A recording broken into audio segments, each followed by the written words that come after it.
안녕하세요. 인사부터 시원하게 올리고 제 소개를 간단하게 진행하도록 하겠습니다.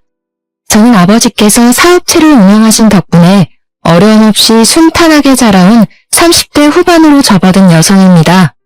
참 세상에 무서운 것도 모르고 부모님의 울타리 안에서 편안하게만 자라왔던 저에게 이런 기가 막힌 사연이 섞인 이야기가 생길 거라곤 상상조차 해본 적이 없었습니다.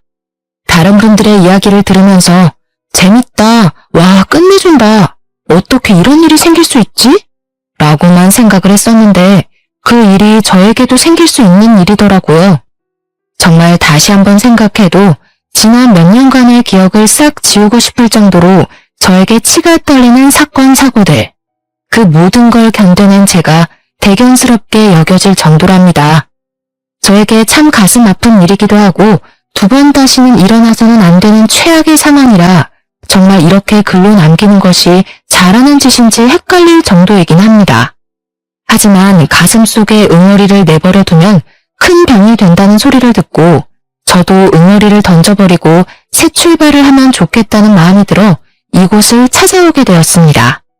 기쁨을 나누면 2배가 되고 슬픔을 나누면 반이 된다는 소리처럼 제 이야기를 여러분께 나눠드리고 조각내서 작게 만들어 털어내고 싶습니다. 그러니 저와 함께 제 이야기를 끝까지 들어주시고 제가 이 모든 악의 덩어리를 털어낼 수 있도록 용기를 주신다면 정말 감사할 것 같습니다. 처음 소개드렸던 것처럼 저희 아버지는 사업체를 운영 중이신데 저에게 운영 중이신 공장을 물려받았으면 좋겠다고 늘 말씀을 하셨지만 사실 저는 공장 일에는 익숙지 않은 사람이었습니다. 제가 일을 하고 있는 회사가 공장들과 밀접한 관계가 있긴 했는데 저희 아버지는 제가 혹시라도 구설수에 휘말리게 될까봐 저희 회사와는 거래를 하지 않고 계셨습니다. 근데 우리 회사 입장에서는 아버지의 공장이 큰 공장이다 보니까 거래를 트고 싶어 안달이 나 있는 상태였고요. 그러던 어느 날 회식 자리가 끝나고 집에 가기 위해 인사를 나누고 있는데 저희 아버지 공장 사람들도 근처에서 회식이 있었나 보더라고요. 그래서 제가 먼저 공장 이사님께 아는 척하는 거 비밀이라고 제가 아버지 딸인 거 알게 되면 회사에서 얼마나 귀찮게 할지 상상조차 되지 않는다 이야기를 하고 뒤를 딱 돌았습니다. 근데 저희 회사 팀장님이 제 뒤에 떡하니 서서 입을 벌린 채 저를 보고 계시는 게 아니겠습니까? 순간 등줄기에서 식은땀이 주룩 흐르더라고요. 저에게 지수씨 땡땡 공장 사장님 딸이야? 하고 물어보는데 팀장님께 제발 비밀로 해달라고 간곡하게 사정사정을 했습니다. 다음 날이 되어서 소문이 퍼다하게 나면 어떡하지 하고 끙끙 앓았는데 다행히 며칠의 시간이 흘렀음에도 아무런 문제가 없었고 저는 팀장님을 신뢰하게 되었습니다. 그러던 어느 날 팀장님께서 저를 호출하셨고 올 게 왔나 하고 고민을 했었는데 팀장님이 저에게 작은 꽃다발을 하나 주시는 게 아니겠습니까? 그동안 저에게 관심이 있었는데 제가 땡땡 공장 딸이라는 걸 알고 거리감이 느껴져 포기를 하려고 했다가 마음 정리가 안 돼서 고백을 하신다는 겁니다. 팀장님의 진솔한 고백에 저는 슬쩍 넘어가게 되었고 서로 조금씩 알아가는 시간을 가지자며 데이트를 하게 되었습니다. 그렇게 1번, 2번, 3번 만나다 보니 연인이 되었고 그 인연이 쭉 이어져 저희는 부부가 되었습니다. 짧다고 생각하면 짧을 수 있는 1년이라는 기간 동안 만났지만 이 사람과 부부가 된다는 것에 대한 후회는 전혀 없었습니다.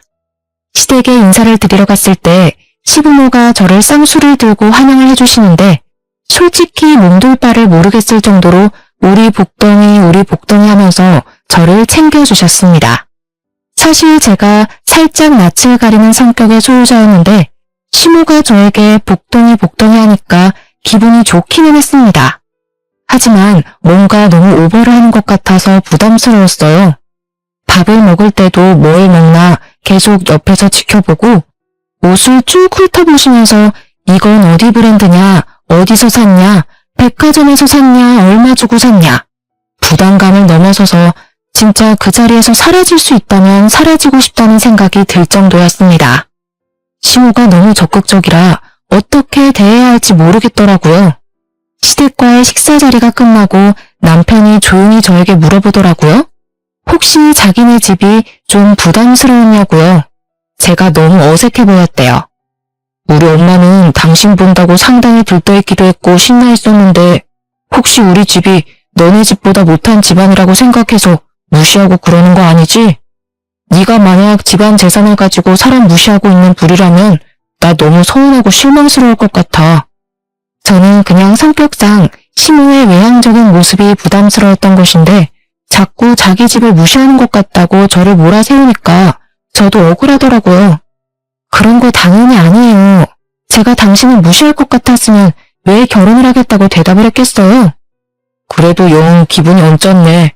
그리고 왜 이렇게 예민하게 대답을 하고 그래? 나는 그냥 당신이 우리 엄마한테 살갑게 굴었으면 좋겠다고 생각하는 거지. 아니, 제가 뭐 딱 한 번 세게 따져 물었다고 바로 예민하다고 말하는 게 참 어이가 없었죠, 뭐. 시모의 외향적인 성격 말고도 시댁에는 또 하나의 문제가 있었는데 남편에게 여동생이 하나 있었는데 할 줄 아는 것이 하나 없는 백수였습니다. 그런데 여동생에게 오래 만난 남자친구가 있었더라고요. 빨리 결혼하고 싶다고 노래를 부르고 있었는데 시댁에서는 경사에도 순서가 있다고 시모의 결혼을 미뤘던 것이었습니다. 그날 시댁에서 인사를 드리고 나오는데 시모가 저를 따라 나오더니 제 손을 꼭 잡고 이런 소리를 하더라고요. 언니 덕분에 저도 8년 만난 남자친구랑 결혼할 수 있게 됐어요. 정말 고마워요. 제가 앞으로 우리 엄마가 시집을 타려고 하면 다 막아줄게요. 진짜 잘 지내보고 싶어요, 언니. 저만 믿고 따라오세요. 아셨죠? 그러면서 뭐 자기는 요즘 시대의 여성이니까 시무짓도 안 할 거고 언니랑 친하게 지낼 거라고 말을 하는데 저는 솔직히 그런 신호도 조금 부담스러웠습니다. 아무튼 뭐 그 이후에 남편이랑 저랑 결혼 준비에 돌입을 하게 되었는데 양가가 처음 만나는 상견례 자리에서 시부가 그런 소리를 하더라고요.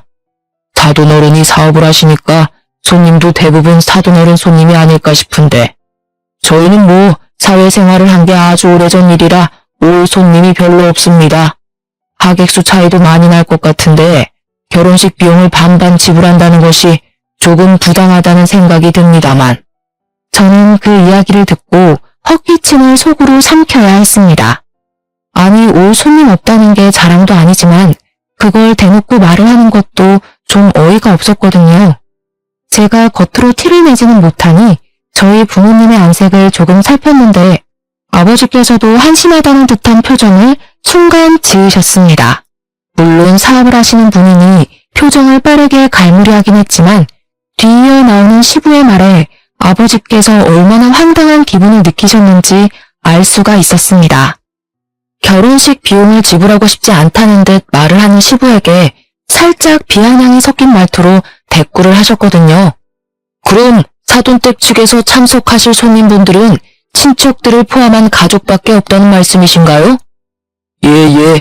저희가 사회생활을 진작에 그만둬서 그러니 결혼식 비용 정도는 사돈어른이 통 크게 내시는 게 어떻겠습니까? 사실 저희 아버지께서 공장 사업을 꽤 크게 하시고 거래처도 많으시니까 아버지 측 손님분들이 많긴 많았거든요. 시댁에서는 기대감이 가득 찬 얼굴로 아버지의 입만 바라보고 있고 하니 어이가 없으셨겠지만 좋은 게 좋은 거다 하시며 넘어가려고 했습니다. 아버지께서는 시댁의 입장을 잘 알겠다고 식장 비용은 우리 측에서 다 지불할 테니 애들을 위해서 신혼여행비는 시댁에서 내주셨으면 좋겠다고 딜을 하셨습니다. 아버지께서도 적선만 할 수는 없으니까 하나를 주고 하나를 가져오겠다 생각을 하신 거겠죠. 그런데 진짜 어이가 없게 그 자리에서 갑자기 시모가 이러는 게 아니겠습니까? 요즘 신혼여행지로 뜨고 있는 게 제주도라고 하던데 유럽인이 미국인이 다녀온 애들이 그러는데 비행기 오래 타서 힘들기만 한다더라. 순간 제주도라는 말이 나오자 제가 다 벙찌게 되었죠. 제주도 신혼여행지는 저희 부모님 세대에 다니던 곳 아니었나요? 제가 당황해서 물만 벌컥벌컥 마시니 저희 부모님도 작게 한숨을 쉬셨지만 시댁은 눈치가 없는지 자기들끼리 하하호호 웃으면서 다른 이야기로 넘어가더라고요. 그날 상견례 자리가 끝나고 집으로 돌아오는데 아버지께서 저에게 살짝 시댁이 거지 근성이 있는 것 같다고 돈돈거릴지도 모르니까 조심하라고 신신당부를 하셨습니다. 그래도 제 남편은 됨됨이가 된 사람 같고 자기 일을 열심히 하는 것 같으니 마음에는 들지만 시댁이 걱정이라고 하시면서 저를 안쓰럽게 보시더라고요. 결혼 전부터 너무 걱정거리를 만들어드리는 게 아닌가 싶어서 걱정하지 마시라고 앞으로 잘 헤쳐나가겠다고 약속을 드리며 결혼을 하게 되었습니다. 그런데 헤쳐나가기는 개뿔. 우리 남편이 결혼을 하자마자 언제 그렇게 세심하고 자상한 사람이었던 적이 있었냐는 듯 돌변을 하기 시작했습니다. 그도 그럴 게 결혼식장에 우리 회사 사람들이 축하해주러 죄다 찾아오지 않았겠습니까? 저희 아버지가 혼주석에 앉아있는 걸 보고 다들 놀란 거죠. 신부 측 혼주석에 왜 땡땡 공장 사장님이 앉아있는 거냐고, 지수씨가 설마 땡땡 공장집 딸이냐고 난리가 난 것입니다. 저한테 대놓고 거래를 트게 해달라고 청탁을 하기 눈치가 보인 건지 회사 윗분들이 팀장인 남편에게 거래를 터오라고 계속 지시를 해오고 있었던 것입니다. 저희 아버지는 공장 운영을 하면서 구설수 나오는 걸 가장 싫어하셨기 때문에 일부러 저와 연관된 회사와 거래를 트지 않고 있었던 건데, 그걸 알면서도 우리 남편은 눈치 없이 윗선에다가 자기만 믿으라고 알랑방귀를 잔뜩 끼고 있었던 것입니다. 장인사랑 사위사랑 아니겠냐고 자기만 믿으라고 큰 소리를 떵떵 치고는 오로지 머릿속에 승진만 생각하고 있었던 것입니다. 그날 이후 남편은 저희 아버지를 찾아가서 거래를 했으면 좋겠다, 우리 회사와 거래를 하자고 요청을 했는데 아버지가 딱 잘라 차갑게 거절을 하셨습니다. 그 회사에 우리 딸이 뻔히 다니고 있는데 문제가 생기면 서로 얼굴도 붉히고 해야 하지 않겠나.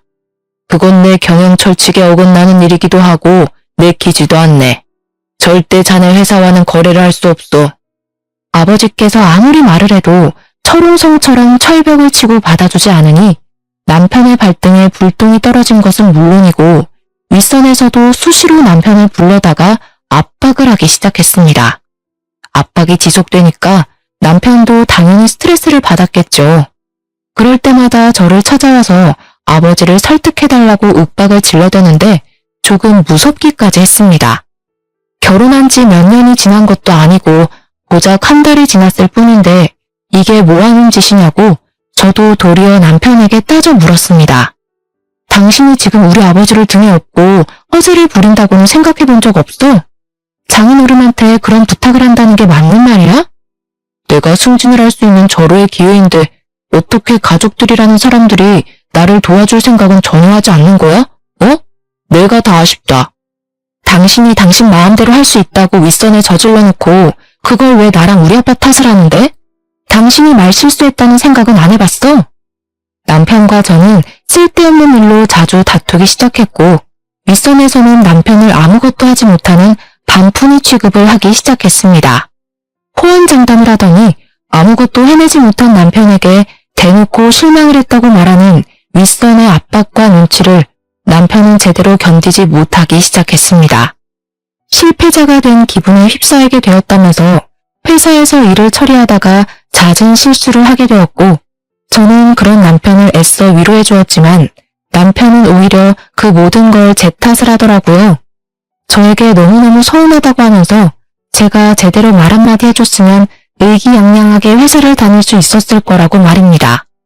결국 남편은 이것도 저것도 아닌 채로 지내다가 등살에 이기지 못하고 사직서를 제출해야겠다면서 저에게 일을 그만두고 싶다고 말을 했습니다. 저는 아무 소리도 하지 않고 그런 남편의 말을 무시했는데 남편은 뒤이어 아주 경악할 만한 이야기를 하더라고요. 나도 갑질을 좀 하고 싶은데 장인어른 회사에 취직해서 갑질 좀 하면 안 되나? 그게 무슨 말도 안 되는 소리야? 다른 이유도 아니고 갑질을 하고 싶어서 우리 아빠 회사에 취직을 하겠다는 거야?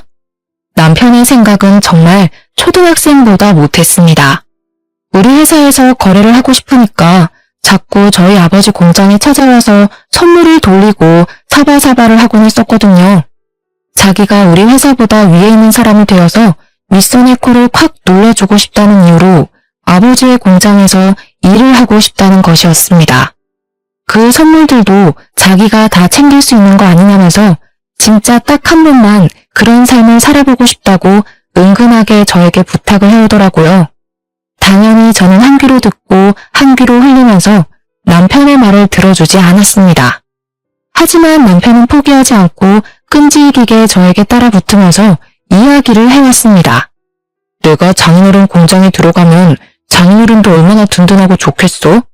사위가 공장도 물려받고 하면 가족 승계도 되고 좋잖아. 그러더니 저희 아버지를 찾아가서 나름의 설득을 했더라고요. 제가 공장 경영에 전혀 관심이 없으니 자기가 하겠다고 말입니다. 당연히 저희 아버지께서는 그런 남편에게 지금 다니는 회사나 잘 다니라고 거절을 하셨는데 시모가 이 이야기를 남편을 통해서 전해 들었나 보더라고요. 글쎄 이 망할 시모가 진짜 예의를 밥 말아먹은 건지 몰상식한 건지 저희 아버지께 전화를 걸어서 아들 편을 들었던 것입니다. 사돈어른, 우리 아들이 능력도 좋고 회사에서 팀장직까지 달고 있는 사람인데 공장 경영은 얼마나 더 잘하겠어요. 지금 회사에서 이 거래를 빌미로 우리 아들이 승진하는 걸 막으려고 우매하는 거예요. 워낙 능력이 출중하니까 윗선도 겁이 났겠죠. 우리 아들 데려가겠다는 회사도 한둘이 아닌데 봉 잡았다 생각하시고 우리 아들 공장 일 좀 시키셔요. 공장에 취직 안 시켜주면 사돈어른이 손해를 보시는 거라니까. 제 말 한번 믿어보세요. 무슨 약 파는 약장수도 아니고 제가 그 이야기를 아버지께 전해 듣고 얼굴까지 새빨갛게 달아올라서 어쩔 줄 몰라 쥐구멍에 숨고 싶었습니다. 결국 남편은 저에게 일방적인 통보를 남기고 회사를 그만두게 되었습니다. 저는 정말 화가 나서 남편에게 일방적으로 사직서를 내고 통보를 하는 법이 어디 있냐고 따져 물었지만 오히려 남편은 피해자인 척 하더라고요. 본인이 힘들어서 그만두었는데 위로를 해주지는 못할 망정 화만 낸다고 이게 부부냐고 따져 묻는데 도무지 논리가 하나도 없는 징징거리는 말이라 대꾸하기가 싫었습니다. 그 뒤로 남편은 아버지께 3개월이라는 시간을 내내 조른 덕분에 아버지께서 결국 두 손 두 발을 들고 공장에 와서 일을 배워보라고 허락을 해주셨습니다. 남편이 정말 정신나간 놈인 게 첫 출근을 하자마자 사장실에 당당하게 들어가서는 자기 자리가 어디냐고 물어봤다는 겁니다. 아버지께서 너무 황당하고 어이가 없어서 공장에서 일을 하려면 밑바닥부터 일을 해서 실무를 배워야 할 것 아니냐고 남이 떠먹여주길 기다리지 말라고 하셨다고 합니다. 요즘 누가 밑바닥부터 일을 합니까? 실무자가 따로 있는데 바로바로 경영인계 수업 받는 거 아니에요? 제 자리 하나 마련해 주세요. 그런 마음으로 시작할 거면 애초에 시작하지 않은 게 좋겠구먼. 당장 나가주게. 에이 장인어른 너무 삭막하게 그러지 마세요. 농담한 겁니다. 농담. 그래서 저 어디 가서 일하면 될까요? 농담을 할 말이 따로 있지. 아무튼 남편은 뻔뻔하게 공장 실무자들 틈에 섞여서 일을 하기 시작했고 그래도 군소리 없이 공장 일에 잘 적응해서 일을 하는 듯 보였습니다. 그렇게 6개월이라는 시간이 더 흘렀을 어느 날 시댁에서 얼굴 좀 보자고 하시길래 찾아갔더니 신우가 저를 보고 버선발로 뛰어나와서 고맙다고 인사를 하더라고요. 저는 제가 신우에게 따로 뭐 해준 일이 없어서 왜 고마워하는지 의문인 얼굴로 신우를 쳐다보았습니다. 언니, 왜 아무것도 모르는 얼굴이에요? 언니가 우리 예비신랑 취직시켜준 것 아니었어요? 사돈댁 공장에서 일한 지 2달 됐는데 모르셨어요? 저는 옆에서 어깨를 촥 펴고 있는 남편에게 이게 무슨 소리냐고 물어보았더니 남편이 당당하게 자기한테 고마워하라고 말을 하더라고요. 남편이 공장에서 무슨 짓을 하고 다니는 건지 놀래서 따로 알아보니까 글쎄 자기가 공장의 차기 주인이라고 말을 하고 다니면서 직원들에게 자기 라인을 타라고 했다는 겁니다. 지금 사장은 어차피 늙었으니 곧 은퇴를 하게 될 거고 그러면 자연스러운 수순으로 자기가 공장을 물려받게 될 것이라고 하면서요. 그러면서 인사팀에 친한 사람들 만들어두고 자기 지인들 몇 명을 몰래 취업까지 시켰던 것이었습니다. 아버지께서 할 일이 워낙 많으시니 직원들 뽑는 것까지 하나하나 관여를 하지 않으시니까 남편이 가운데서 그런 짓을 하고 있었던 것입니다. 그렇게 1년이라는 시간이 더 지나는 동안 저와 남편의 사이는 점점 더 막장으로 변질되었습니다. 남편은 공장에서 자기 라인의 사람들을 키워가며 아버지와 제가 모르는 본인의 세력을 키워나가고 있었습니다. 엎친 데 덮친 격으로 저희 아버지께서 너무나도 갑작스럽게 당뇨의 합병증까지 찾아오게 되면서 출퇴근을 하시는 것도 제대로 하실 수 없을 정도로 쇠약해지셨습니다. 남편과 제 사이가 나빠지고 남편이 공장에서 세력을 키워나갈수록 시부모와 신우 또한 저에게 빈정거리기 시작했습니다. 이 사람들이 참 올챙이적 시절은 생각도 못하는 거죠. 너는 앞으로 시댁에 더 잘하도록 해라. 우리 아들이 너네 아버지 뒤를 이을 건데 너도 이제 회사 그만두고 내조를 하는 게 어떻겠니? 저도 지금 제일 잘하고 있는 중이에요. 다음 달에 승진을 할 것 같기도 하고요. 승진을 하면 뭐하니? 우리 아들이 곧 공장장이 될 건데. 그러면 넌 그냥 옆에서 예쁜 인형처럼 조신하게 굴기만 해도 돈이 굴러 들어올 것 아니야. 어머님, 그게 무슨 말씀이세요? 저도 저 나름대로의 직업의식을 가지고 일을 하고 있다고요. 그래봐야 푼돈이면서. 너 얼마 전에 우리 딸 결혼 선물로 고작 화장품 몇 개 사줬다며? 우리 사위가 공장에서 일을 하고 있으니까 선물로 전모자리 하나 주라고 해라. 사돈 어른 돌아가시고 나면 어차피 물갈이도 싹 될 텐데 가족끼리 한 자리씩 차지하면 서로 좋지 않겠니? 전모자리는 연봉이 억 단위겠지? 너무 좋겠다. 언니 결혼 선물 이야기가 나와서 말인데 나 외제차 한 대 사주면 안 될까? 그래, 그 정도 통 크게 굴어야지. 무려 공장장 부인이 될 건데. 나는 요즘 알보석이 그렇게 예쁘더라. 며느리 덕 좀 보자. 시댁 식구들은 마치 저에게 돈이라도 맡겨놓은 사람처럼 돈돈거리며 제가 뭐 하나라도 더 해주기를 기다리고 있었습니다. 저는 시댁의 그런 뻔뻔한 모습에 치가 떨리게 되었고 변해버린 남편까지 적응이 되지 않아서 하루하루 피가 마르는 일상을 살고 있었습니다.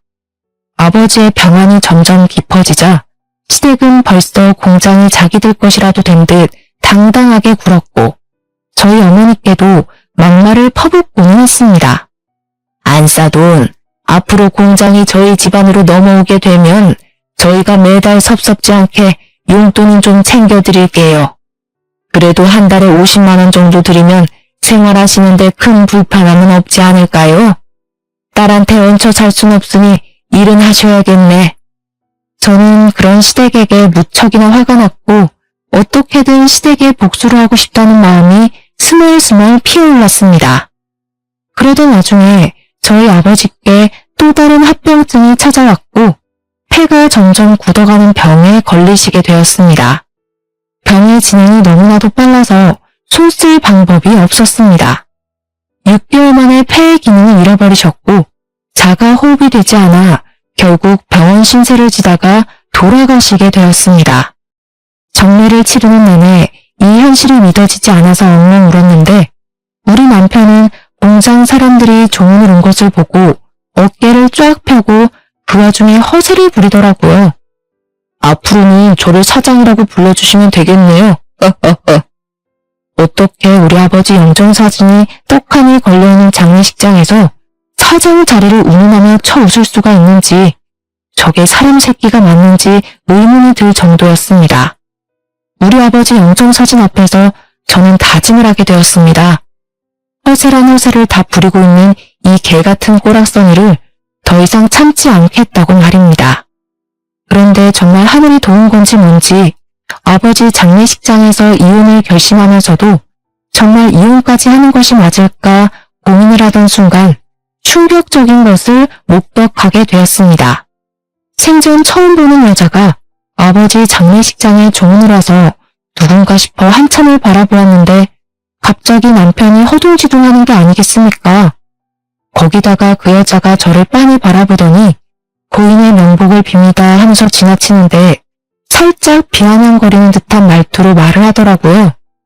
오묘하게 저를 경계하는 느낌을 받게 되면서 쎄함을 느꼈는데 그 여자가 나가길래 몰래 뒤를 따라 나갔습니다.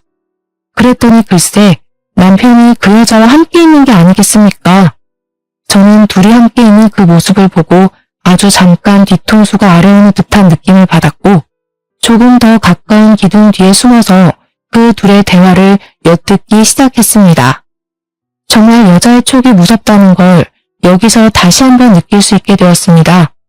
저에게 왠지 모르게 느껴졌던 그 쎄한 느낌은 이런 상황을 맞이하게 될 거라 미리 경고했던 것이었습니다. 야, 여기가 어디라고? 그럼 어떡해? 오빠가 연락을 안 받는데. 내가 사정 설명 다 했잖아. 오빠 못 믿어? 아무리 그래도 본부인이랑 같이 3일 내내 있는 건데 질투나서 그랬어. 내가 이러면 들킨다고 했지. 내가 회사 사장 될 때까지만 기다리라고 했잖아. 이제 오빠가 사장이나 다름없잖아. 언제 이혼할 건데? 나 언제까지 기다리냐고. 기다려. 조금만 더 기다려. 내가 완벽하게 사장 자리에 앉을 때까지만. 그거 얼마 안 남았어. 뱃속의 아이는 점점 커져가는데 나 너무 불안해서 그랬어. 미안해. 아니야. 우리 앞에 이제 꽃길만 가득할 거야. 그러니까 걱정하지 마. 사장 자리만 앉으면 바로 이혼할 거야. 알겠지? 말이 끝나기 무섭게 누가 쳐다보고 있는지도 모르고 둘이 끌어안고 난리가 났더라고요. 저에게서 받아먹을 건 다 받아먹고 뒤에서는 몰래 바람을 피우고 있었다는 게 정말 깊은 배신감으로 다가오게 되었습니다. 제가 꼭 남편을 너무 사랑해서가 아니라 정말 이건 말로 표현할 수 없는 감정입니다. 정말 피가 차갑게 식는다는 말이 어떤 말인지 깨닫게 되었습니다. 이 정신나간 연놈에게 피해 복수를 하겠다고 꼭 이혼을 하겠다고 강경하게 마음을 먹게 되었습니다. 장례가 모두 끝난 이후 시댁 식구들에게 억지 가면을 쓰고 와주셔서 감사하니 밥이라도 먹자고 불러내게 되었고 그 자리에 남편의 내연녀에게도 연락을 따로 해서 불러내었습니다. 남편이 자는 사이에 남편의 휴대폰에서 내연녀의 번호와 그 둘이 나눈 통화 내용 문자를 이미 확보한 이유였기에 준비는 다 끝낸 상태였습니다. 같이 찍은 사진까지 갤러리에 고스란히 남겨두었더라고요. 무슨 배짱인 건지 그 사진까지 대문짝만하게 프린트를 해서 갔습니다. 그리고 아주 조용하게 비싼 레스토랑에 시댁 식구들을 전부 불러놓아놓고 이야기를 했습니다. 이 비싼 식사가 마지막 식사가 될 수도 있겠네요. 저 이 사람이랑 이혼하려고요. 제가 이혼 이야기를 꺼내자 시부모의 신우 시매부까지 전부 눈을 동그랗게 뜨고 저를 바라보는데 남편 입꼬리가 실룩실룩 움직이더라고요. 그러더니 마치 저를 생각해주는 척 말을 꺼내는 게 아니겠습니까? 당신 나랑 이혼을 하겠다고? 갑자기? 공장 주인이 이제 나로 바뀔 텐데 이렇게 물러나면 당신은 뭐 먹고 살게? 설마 그 회사 다니면서 먹고 살만하다 생각하는 거야? 나야 고맙지. 그래 잘됐다. 안 그래도 바깥이라는 며느리 좀 별로였어. 애나 키우면서 집에서 남편 내조를 할 줄 알아야지. 우리 아들이 공장 주인이 될 텐데 너 진짜 괜찮겠니? 나중에 이혼 못한다 돈 내놔라 딴소리하기 없기야. 저는 아무 말도 하지 않고 제 앞에 놓인 음식을 노려보다가 저 멀리서 걸어오고 있는 남편의 내연녀를 크게 불렀습니다. 내연녀는 제가 왜 보자고 했는지 전혀 모르는 상태에서 불안한 마음을 가지고 걸어오다가 남편은 물론이고 시댁 식구들까지 전부 자리에 있는 걸 보고 흠칫 놀라더라고요. 멈춰서서 저를 바라만 보고 있길래 제가 직접 내연녀가 있는 그곳까지 걸어서 그녀의 팔을 잡고 시댁 식구들이 있는 테이블로 걸어 들어왔습니다. 남편은 제가 내연녀의 존재를 알고 있었다는 사실을 전혀 모르고 있었기 때문에 동공에 지진이 난 상태로 저를 바라보고 있었습니다. 당연히 이혼을 하겠다고 말을 한 와중에 내연녀가 있다는 사실을 들켰으니 자기가 불리하게 이혼을 당할지도 모른다는 생각이 강하게 들었겠죠. 누나를 이리저리 흔들며 대가리를 이리저리 굴리는 소리가 제 귀에까지 들리는 것 같은 착각이 들었습니다. 시댁 식구들은 당연히 아무도 몰랐었는지 이건 또 누구야? 이게 무슨 상황이야? 하는 눈빛으로 저를 바라보길래 저는 웃으면서 친절하게 설명해 드렸습니다. 이 사람이 누군지 궁금하시죠? 심지어 뱃속에 아기도 있대요. 맞아요. 이 여자 그의 불륜녀입니다. 둘이 꽤 오랜 시간 만난 것 같던데 새 며느리까지 생길 테니 아주 속 시원하시겠어요? 어머님이 그토록 원하던 집에서 내조하며 애나 키울 멍청한 며느리니까요. 말 다 했어 지금? 누가 누구 보고 멍청하다는 소리라는 거야? 남편은 뻔뻔하게 나가기로 결정을 내린 건지 저에게 버럭했고 시부모는 내연녀가 임신을 했다고 하니까 오히려 내연녀를 감싸고 돌더라고요. 그래, 여자가 임신을 하고 집에서 살림을 할 줄 알아야지. 솔직히 그동안 너 마음에 안 들었다. 네가 조용조용 할 말 다 하고 살 때마다 돈 없는 우리 집안이 얼마나 초라해 보였는지 몰라. 하지만 이제 우리도 돈이 있는 집안이다. 네가 무시할 집안이 아니다 이 소리야. 저는 그때 피식피식 새어나오는 웃음을 참으려고 하지 않고 쪼개면서 우리 아버지께서 몇십 년간 의지해 오신 변호사님을 모셨습니다. 제가 미리 변호사님께 이혼에 대한 상담을 했었고 그 과정에서 아주 중요한 사실을 하나 알게 되었기 때문에 제 복수의 마지막을 화려하게 장식하기 위해선 필수로 오셨어야 했습니다. 저는 가슴이 두근거리는 감정을 애써 숨기지 않고 변호사님께 웃으면서 인사를 건넸습니다. 머리가 희끗하신 변호사님이 서류 가방을 들고 자리를 차지하니 시댁 식구들은 이게 또 누군가 무슨 일이 벌어지는 건가 하면서 다시 한번 저를 바라보셨습니다. 영문모를 일이 자꾸 생겨나니까 시댁 식구들의 이목이 집중되었고 저는 변호사님을 향해 고개를 끄덕이자 변호사님은 유언장을 읽어주셨습니다. 그 유언장은 우리 아버지께서 돌아가시기 전 변호사님과 함께 작성한 법적 효력이 있는 유언장이었습니다. 고인이 되신 김병천 사장님의 유언을 전달하겠습니다. 고인이 보유 중이던 공장 지분 45% 모두 따님이신 김지수 씨에게도 양도되었음을 알립니다. 생전에 미리 작성해두신 공장 대리인 계약서에 따라 대표직은 따님이신 김지수 씨가 임명받게 되었음을 알립니다. 변호사님의 말이 끝나기 무섭게 남편이 벌떡 일어서서는 변호사님의 멱살을 잡고 흔들면서 이게 무슨 말도 안 되는 소리냐고 윽박을 질렀습니다. 이성을 잃고 눈가를 뒤집으면서 달려드는데 우리 유능한 변호사님이 법적으로 고소라도 때리면 어떻게 수습하려고 저러나 싶은 마음이 들더라고요. 남편이 너무 제가 원했던 대로 반응을 해주니까 저는 오히려 신이 나서 어쩔 줄 모르겠더라고요. 이게 무슨 말도 안 되는 소리야. 내가 다른 사람도 아니고 내가 밑바닥부터 쭉 경영 수업을 받았는데 왜 아무것도 모르는 저 여자가 그 자리에 앉아? 고인이 되신 김병찬 사장님께서 공증까지 받으신 유언장이기 때문에 법적 효력이 있습니다. 참나 어이가 없네. 나도 아직 김병찬 사장의 사위야 사위. 나에게도 당연히 그 자리에 앉을 충분한 명분이 있는 사람이다 이거야. 그리고 내가 공장에서 일을 한 지가 벌써 몇 년인데 능력도 당연히 되는 거 아니겠어? 당장 이사회를 소집해서 투표를 하자고. 이사들은 다 내 편을 들어줄 거야. 저기 저 아무것도 모르는 여자가 차장 자리에 앉으면 공장 사람들 다 거리에 나앉을 거라고. 저는 변호사님의 멱살을 잡고 뒤흔들며 소리치는 남편의 손을 정말 있는 힘껏 때렸습니다. 남편은 순간 전해진 통증에 놀라서 멱살을 잡고 있던 손을 놓치게 되었습니다. 야, 너는 돌대가리니? 당연히 구멍가게도 아니고 직원을 수십 명이나 데리고 있는 회사에서 차장 자리에 앉겠다고 하면 누구나 앉을 수 있는 건 줄 알았어? 지분이라는 것도 모르면서 무슨 사장을 하겠다는 거야? 장인이 나한테 지분 준다고 했다고. 나한테 사장 자리에 앉으려면 열심히 일하라고 했다니까? 그래서 어떡하니? 아빠는 나한테 다 주고 가셨는데. 그거 몰랐지? 네가 공장에서 네 지인들 취직시켜줄 때 이미 아빠는 나한테 다 양도할 생각을 하셨다더라. 그러니까 너는 한마디로 그동안 헛짓거리 했다는 거야.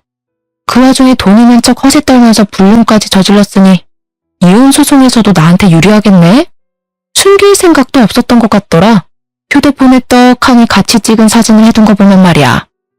너네 둘이 재혼을 하든 말든 그건 나랑 상관없는데 사장 자리 앉는 건 말이 안 되지. 우리 아빠가 평생 일군 직장인데. 신우는 쏟아지는 정보들에 사태 파악이 제대로 되지 않은 것인지 저를 향해 물었습니다. 아니, 그럼 우리 아들은 사장 자리 못 앉는단 말이냐? 왜? 우리 아들이 공장에서 오래 일을 했는데. 아줌마 우리 공장에 지분 있어요? 투자금은? 주식이라도 있어? 아무것도 없잖아. 근데 아줌마 아들이 어떻게 사장이 돼? 아줌마 아들도 가진 거 하나 없는 빈털털인데. 거기다가 이제는 직장도 잃게 생겼으니까 새 직장 알아봐야 할걸? 물론 그쪽도 마찬가지고. 마지막 말을 할 때는 신우 쪽을 바라보면서 말을 했습니다. 그랬더니 신우 얼굴이 싹 돌변을 해서는 저에게 갑자기 살갑게 웃으면서 언니 무슨 말이 그래 하며 팔짱을 끼려고 하는 게 아니겠습니까? 스멀스멀 다가오는데 마치 뱀이 기어오는 것 같아서 저는 두 팔을 들고 신우에게 다가올 생각하지 말라고 했더니 신우가 그대로 멈춰서 이야기를 하더라고요. 우리 남편은 성실하게 일했는데 일 잘하는 사람까지 싸잡아서 이쪽 라인 저쪽 라인 하면서 갈라치기 하고 자를 필요 없잖아. 손에 번쩍이는 다이아 반지에 명품백까지 들고 와서 저에게 벌벌 기어대니 우습더라고요. 저희 변호사님은 아직 할 말이 끝나지 않았다면서 다시 옥매무새를 정리하고 말씀을 이어나가셨습니다. 이어서 김지수 씨 소송 대리인으로서 이야기하겠습니다. 불륜으로 인한 유책 배우자가 되셨기 때문에 이혼소송 진행 시 위자료와 재산 분할 신청이 들어갈 겁니다. 더불어 내연녀분께서도 상간녀 소송이 진행될 예정입니다. 그리고 공장에서 재직 중이신 두 분께 한 가지 더 소송이 진행될 예정입니다. 김지수 씨의 남편분인 이철영님과 신혜부 되시는 장성희님께 횡령 및 배임 소송이 진행될 예정입니다.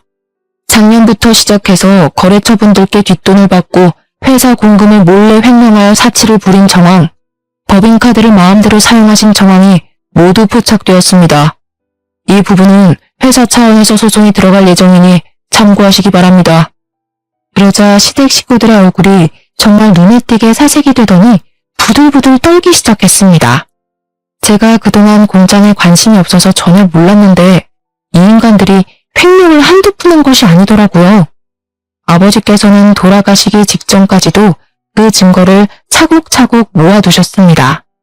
혹시라도 제가 정말 바보 같게 남편에게 공장장의 자리를 넘길까봐 걱정이 되어서 저를 위해 끝까지 준비를 해주셨던 것이었습니다.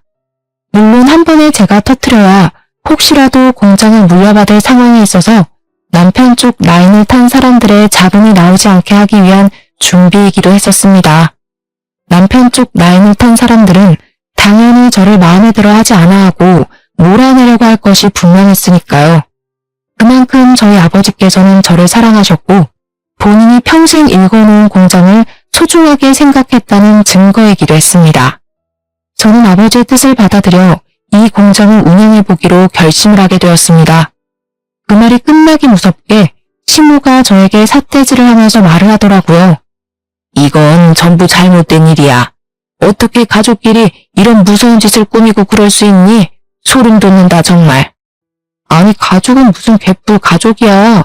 저기 저 불륜 저지른 년 데리고 사시겠다면서 내조할 여자라고 완벽하다며 나한테 왜 가족 타령이세요? 그리고 저는 남편을 바라보고 웃으면서 마지막 인사를 건넸습니다. 밥 잘 먹었어. 이런 거지 같은 꼴 다 보게 된 내 처지가 불쌍하지 않니? 그러니까 밥값은 네가 내. 그 뒤로 저는 변호사님과 함께 그 자리를 떠나왔고 바로 이혼소송의 상간녀 소송을 진행하게 되었습니다. 재산 분할 같은 경우에도 다행히 상속재산은 분할 대상에 포함되지 않아서 제가 남편에게 더 뜯어낼 수 있게 되었습니다. 끝까지 억울하다면서 저에게 이혼을 못 해주겠다며 남편은 강짜를 부렸지만 유책 배우자가 그쪽인데 어떻게 이혼을 해주지 않을 수가 있겠습니까? 법원도 당연히 뻔뻔한 시댁에게 어이가 없다는 듯 저의 편을 들어주었습니다. 횡령 사건 같은 경우도 마찬가지였습니다. 야금야금 해먹은 돈이 오죽 많고 증거가 명확한 덕분에 남편과 심해부는 나란히 쇠고랑을 차게 되었습니다. 당연히 신우고 배가 슬슬 나오기 시작한 내연녀고 심우고 저를 찾아와서 합의를 해달라고 어떻게든 막노동해서라도 갚겠다고 울고불고 사정을 하더라고요. 범죄 기록에 빨간 줄이 그어지게 되었으니 앞으로 어느 회사도 취직을 해서 일하기 어려워질 것이 분명하지 않겠습니까? 그러니 합의라도 해야 한다고 생각을 했는지 돈 갚겠다는 말만 주야장천 하더라고요. 진심이 느껴지지 않았습니다. 그래요? 내일까지 돈 해올 수 있어? 장기라도 팔아서 준비해 올래? 아니면 나도 못 기다려줄 것 같은데. 내가 왜 당신들 편의를 봐줘야 하지? 당신은 동정심도 없어? 내 뱃속에 아이가 들어있다고. 어머머, 불륜의 씨앗이 들어있다는 거 잘 알겠어. 근데 내 새끼는 아니잖아. 내가 동정해야 할 이유도 당연히 없고 이만들 꺼지세요. 경찰에 신고하기 전에. 결국 합의는 이루어지지 않았고 남편과 시내부는 교도소에 수감이 되게 되었습니다. 저를 몇 번이고 찾아와서 잘못했다고 빌었다가 사람이 매정하다고 화를 냈다가 반복하던 시댁 식구들을 처치하기 위해 결국 접근 금지 명령을 받게 했습니다. 끝까지 뻔뻔한 얼굴을 들이미는데 치가 떨리더라고요. 그 이후에 저는 우리 변호사님과 계속해서 사건의 승소를 이끌어 갔습니다. 덕분에 변호사님과 얼굴도 자주 보고 대화도 자주 하다 알게 된 사실인데 변호사님에게 제 또래의 아들이 있다는 사실을 알게 되었습니다. 이혼 소송에 횡령 사건까지 마무리하니까 2년이라는 시간이 후다닥 넘어갔는데 그 시간 동안 변호사님 아들도 몇 번 만나게 되었습니다. 한 번, 두 번 우연한 만남으로 인연이 닿았고 저는 변호사님 아들과 연애를 시작했고 지금은 결혼식을 앞두고 있는 중입니다. 똥차 가고 벤츠 온다고 하지 않겠습니까? 무능력한 인간이랑 살다가 정말 능력 있는 사람 만나니까 세상이 다르게 보이더라고요. 미국에서 MBA 과정을 마친 경영 인재인 새 남편이 우리 공장의 경영 상태를 파악해주고 저를 도와 함께 경영을 도와주기로 약속을 했습니다. 제가 아무것도 모르는 상태로 뛰어들었기 때문에 전문가의 도움이 필요했는데 마침 새 남편의 전공이 그 분야이니 찰떡궁합이지 않겠습니까? 시댁은 저에게 줄 위자료의 횡령사건 배상까지 전부 갚아내느라 집도 팔고 차도 팔고 가진 집안 살림까지 전부 다 팔았다고 하더군요. 그런데도 돈이 부족해서 유예기간을 달라고 공장에 사정사정을 해왔습니다. 저는 법대로 하겠다고 돌려보냈습니다. 드디어 결혼식을 2달 앞두고 있습니다. 제가 이혼녀라서 솔직히 예비시댁에서 저를 반가워하지 않을 수도 있다고 생각을 하긴 했는데 그 걱정은 기우였습니다. 예비 신부인 변호사님은 저를 반대할 이유가 전혀 없다고 하셨고 예비 신부 또한 저에게 고생 많았다며 앞으로 따뜻한 집이 되어주시겠다고 하셨습니다. 사람의 과거는 중요하지 않다. 그 과거가 생긴 것도 제 탓이 아니라고 넓은 마음으로 저를 감싸주셨습니다. 저도 모르게 그 자리에서 눈물을 조금 흘렸는데 그 모습조차 진정성 있게 느껴졌다며 저에게 한 가족이 되어 너무 좋다고 환하게 맞이해 주셨습니다. 참 고생 끝에 낙이 온다고 저에게 이런 대단하고 넓은 가슴을 가진 시댁이 생길 줄은 꿈에도 몰랐습니다. 저는 새로운 예비시댁과 성향이 잘 맞고 서로를 세심하게 잘 챙기며 앞으로 분위기 좋게 평생을 함께 하겠다고 다짐하게 되었습니다. 진정한 짝을 만난 기분이라 행복하다고나 할까요? 염치 없는 격이 맞지 않은 예전 시댁을 생각하면 아직도 토악질이 나올 것 같습니다. 하지만 앞으로는 정말 새 남편과 함께 아이도 낳고 오순도순 공장 운영도 하며 잘 지내보려고 합니다. 여러분들도 저처럼 행복이 가득하시고 또 저의 행복을 응원해 주시면 감사하겠습니다. 저의 긴 사연을 들어주셔서 다시 한번 감사드립니다.